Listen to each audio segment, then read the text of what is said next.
is about a 2-pound bowl. 2 to 3 pounds is a good weight to start with. So I like to take that pug and weigh it. And this is about almost 9 pounds, right? So I could make 3 or 4 out of this. I'm gonna go with 3 because big demos are better. Sound good? So I'm gonna mark it first so I don't screw it up when I cut it. That's about right. And I know that this seems remedial, but it's really helpful, right? So I'm gonna cut down and then I'm gonna lift the hunk up. That way, I'm not coming back up with my wire and then making a little slab in there that's gonna trap air and mess me all up. So, boom. There we go. Now I've got 3 little hunks of clay. And I had some other clay here, but I don't know where I put it. Wasn't very smart of me. Plastic. Pardon. Okay, so just like clay when we're hand building, right? We need to keep it damp. So I'm gonna cover what I'm not throwing right now. Okay, so here's my hunk of clay. Now when you sit down at the wheel, most of the wheels have a hydraulic chair, and I find those really nice as far as size or as far as being able to fit. But there's also like a stool like that, and most of those are set real nice. When you sit down at the wheel, you want your hips just above the wheel head. And now I'm way above the wheel head, so I'm gonna drop my chair down a little bit. There, that's about right. So my hips are just above the wheel head, and you want your legs to be at 90-degree angles. Okay, so leg at 90-degree angle. Now if I didn't have a brick under my leg, I would not be at a 90-degree angle. I don't have very long legs, so a brick really helps me. And there's bunches of bricks down at that end. There's bunches of bricks under the wheels. If you need another brick, holler and we'll get you another brick. But having that 90-degree angle is really important, and it's good for your body health, all those things. Now I'm gonna get familiar with how this baby runs, right? So if I gas it all the way up, it goes pretty fast. I would call that about 70 miles an hour, even though it's not really, but I don't know how else to talk about speed. I'm not gonna talk about RPMs or, so I'm gonna call that 70 miles an hour. There's about 55, 40, 30, and this is the speed that you're supposed to drive around USI, okay? About 15 miles an hour. So one of the best things that you will notice is that, look, I've got cruise control, right? My foot is not on the pedal anymore and it's still turning. That will save you so much trouble knowing that, right? You get your speed set and take your foot off that wheel. Most people who struggle when they start throwing struggle because they go fast and slow and fast and slow and fast and slow, and there's just no way to throw well going fast and slow. So use your cruise control. Okay, now I'm comfortable with this, sitting right. Got my water bucket. You will need your wooden knife, your silver rib, your sponge, your needle tool, bucket of water, and that's about it. Yeah, that's all you need. Oh, and your rubber rib if you have one. If you've got a red or a blue. And then some of these wheels have the 2 bat pins, right? These 2 bat pins. This one has them, that one does. Right, that one does not, that one does not. Then you don't need a bat. You only need a bat if there's bat pins. Do not put clay on a wheel with bat pins without the bat, because those babies will break your fingers in 2 seconds flat. You get that baby rolling and you hit that with your finger, it's gonna hurt. So bats are important. Also, a lot of our bats are warped just because that's what happens with plastic bats. So if you put your bat down and you notice, like this one's a pretty good example. You notice that it wobbles, flip it over. Look at that. Now it doesn't wobble. It's magic. All right, so logic would tell you, nice hunk of clay, flat side goes down on the flat wheel. But flat on flat, you tend to trap air, right? So we don't want to do that. So I like to take my clay and just, here's the hard edge, and I just pat that hard edge down. Right, go all the way around, and now I have a nice convex curve, and that's perfect. Now you've probably seen people, potters specifically, throwing down their clay onto the wheel, right? Throwing clay. you think that that's where it's from. But the reality is you've got about a 1 in 20 chance of getting it in the middle if you throw it down. Because if you set it down, you have a 100% chance of getting it in the middle. And I prefer those odds. So I set mine down, that's in the middle, then I smack it, right? Problem solved. All right, so 3 steps to making a bowl. Center the clay, put a hole in the clay, make that hole bigger, right? And then you've got a bowl. We're working on bowls, and a bowl is different than a cylinder in that a bowl has an interior that is curved. A cylinder has a straight bottom. So we're making nice curved interiors is what we're working on. But first we have to center. So I'm looking at this thinking, yep, that's not centered. Okay, so I'm gonna go USI speed, and this is called patting on the center. And it's 2 hands, right? Just keep this thing rotating slowly. Shape these kind of like a roof, right? You don't want to make a pancake out of it, but you get closer to center. And this does one other thing. What would that be? Keeps it solid on the base? Yeah, keeps it stuck, right? Otherwise, if I gas up this wheel, woo, it's not attached. Hello, right? That's gonna be a mess. So we don't want that to happen. So you're both getting the wheel stuck, or getting the clay stuck and getting it closer to center. So that's the first step. With dry hands, a dry wheel head, and dry clay, just pat it on center. Okay, now I'm gonna gas it up.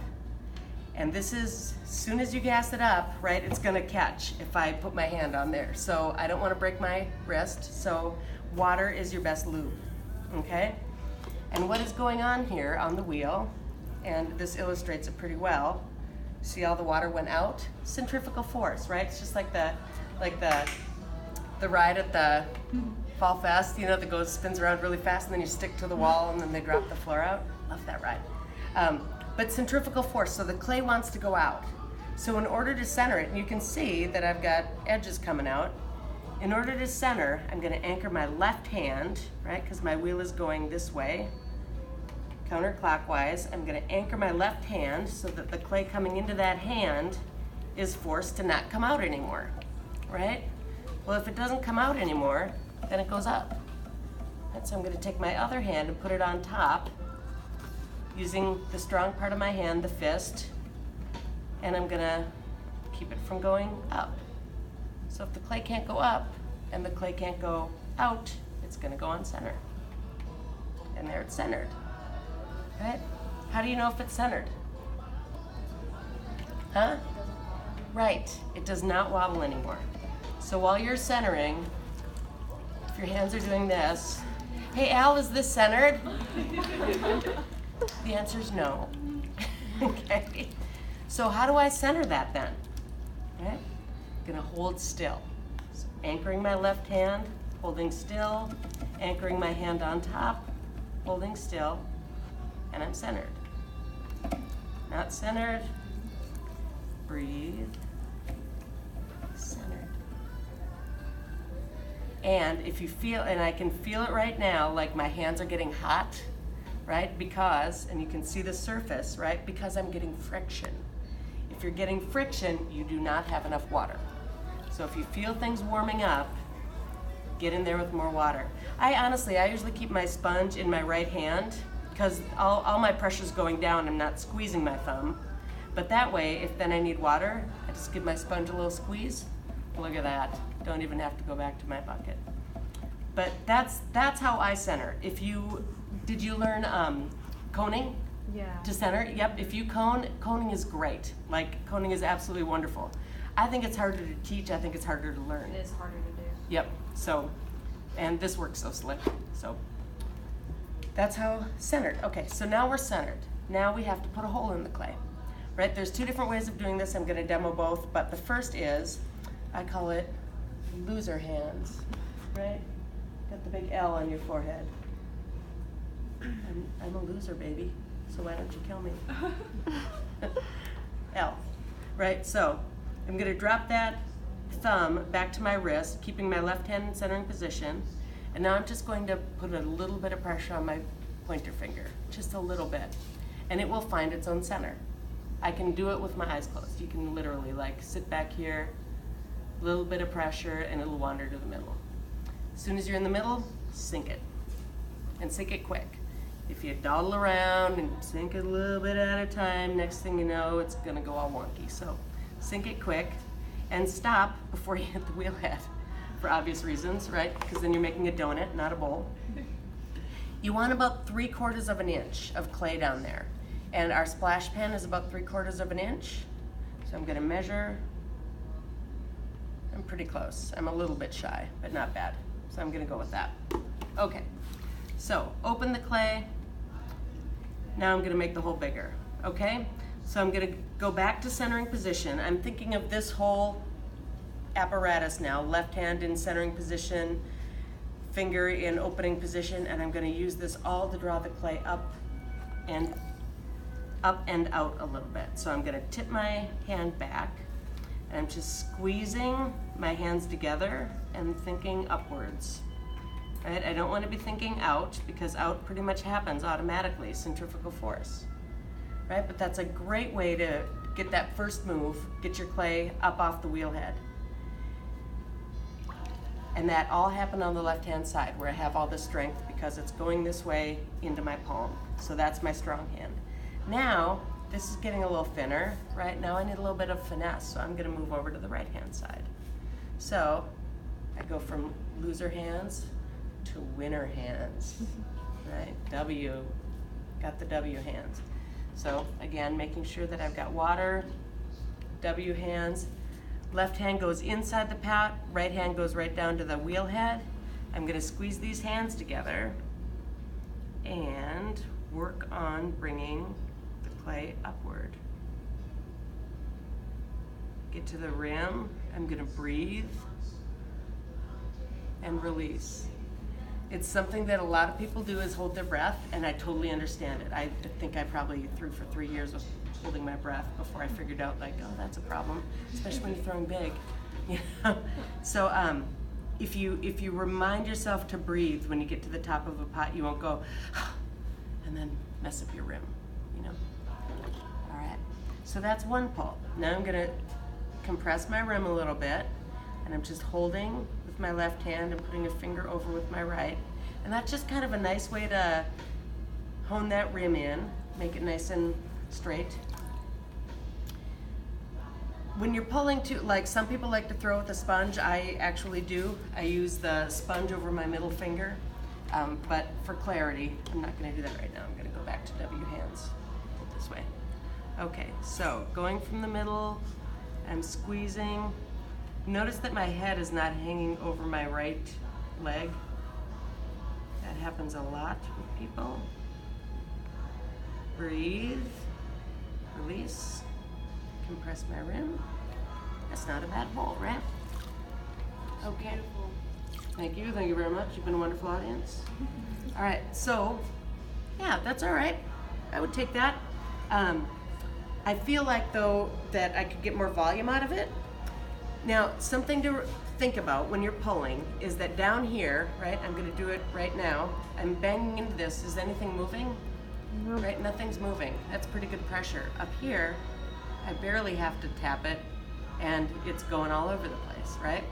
So when you're pulling, think about that, and think about more pressure down here, and then relaxing that pressure as you come up. And I know that that's a nuance that, you know, you're not gonna discover right away, but if you keep that really hard pressure going, then you'll wind up going right through the wall. So firm at the bottom, soft at the top.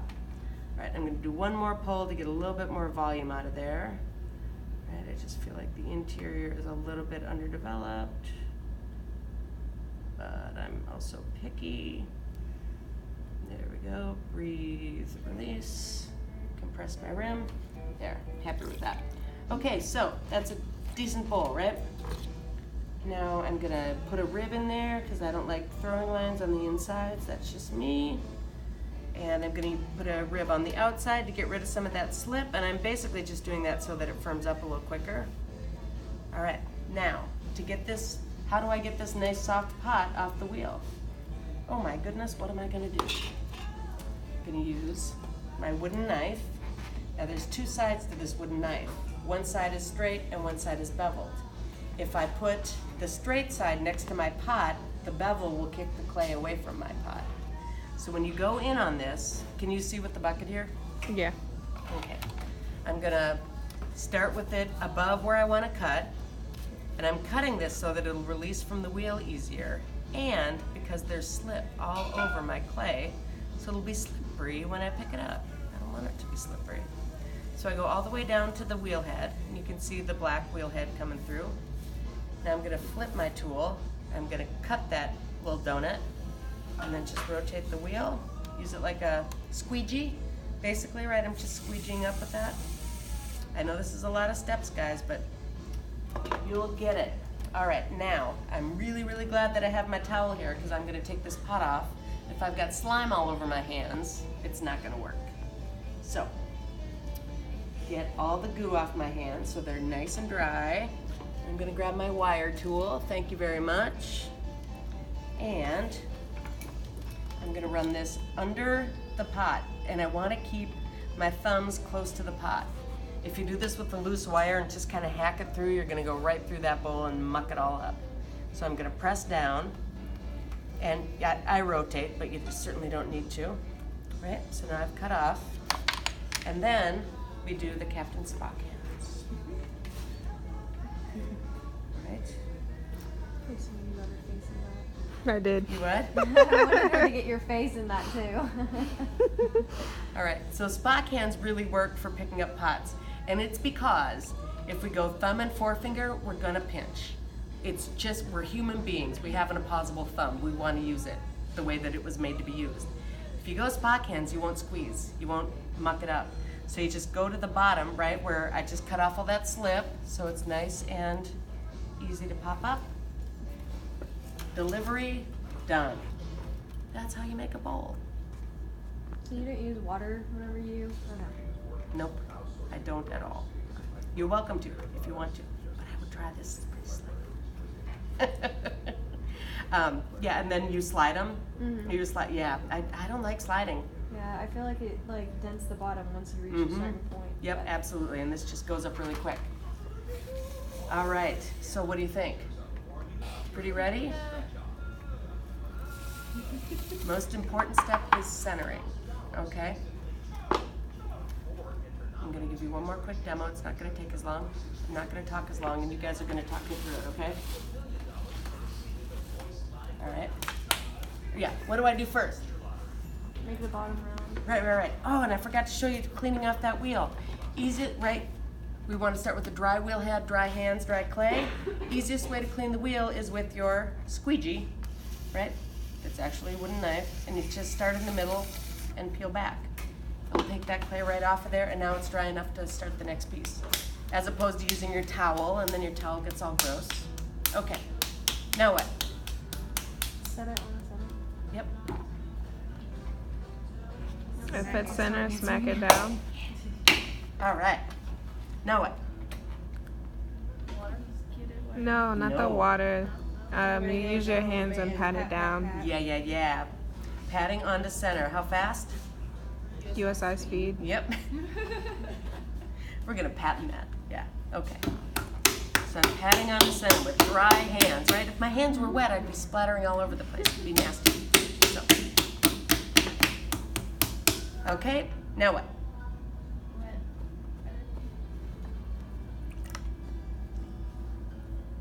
Speed up the Good wheel. idea. Yeah. All right. So I'm gonna speed up to 55. Right. Here's 70. Too fast. Here's 55.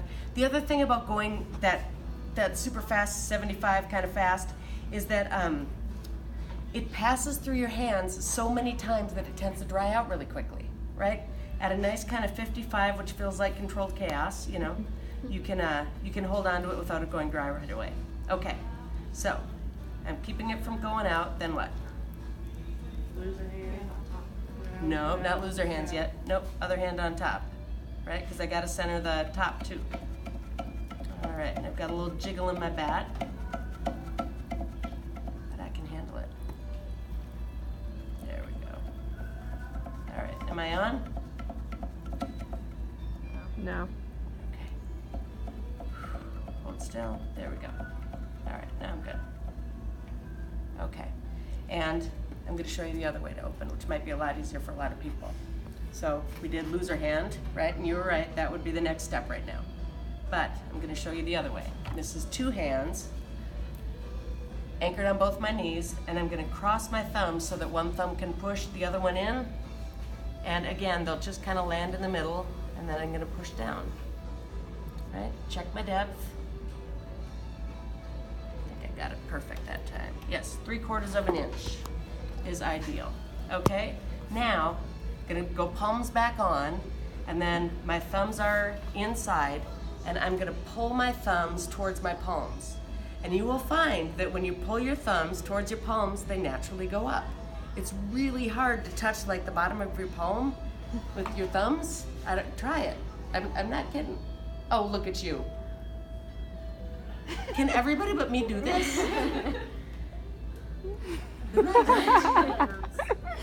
Oh, man. Never mind. Oh. All right, well, it's real easy to raise up your thumbs.